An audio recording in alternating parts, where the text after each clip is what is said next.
Whoever wants to be the bad guy? No one wants to be the bad guy. We all want to be the good guy. Uh, in my new book, Being the Bad Guys, How to Live for Jesus in a World That Says You Shouldn't, I unpack the rapid way that Christians who once saw themselves and assumed that others saw them as the good guys in the culture moved to being seen as the bad guys. And they're confused as to why that happened. One of the primary areas that's true is around the areas of sexual identity and gender identity in our culture.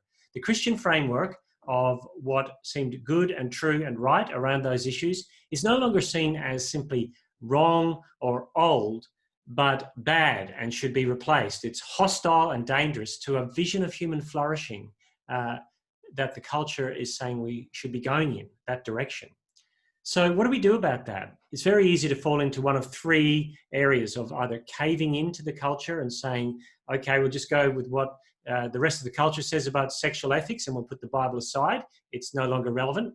The other thing to do is to perhaps run for the hills, so fear, so we hide away and we bunker down and we don't want to have anything to do with the culture. The third one is to get angry, and I think this is something you see on social media where people are angry about things in such a way that they're trying to push for law and politics to make sure that we get our way. I'm not sure any of those positions are the right one to take. In being the bad guys, what I explore is how do we get there as a culture? How do we arrive at this place where sexual and gender identity issues are so important? Why are they so hostile to the Christian worldview? But also, what's the response? We can't just stay in anger or fear or cowardice. What we have to do is say, what does the Bible say to us as God's people that can encourage us not just to realize that even if the world sees us as the bad guys, Jesus doesn't, but also to see that what we have is good news for those who think they have arrived at the good already. Because here's the rub. The vision of human flourishing that our culture is presenting to us is not working.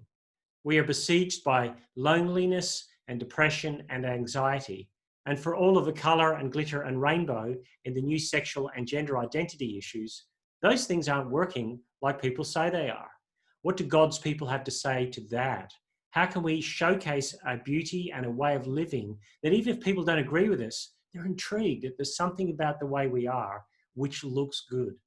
So that's the guts of the book.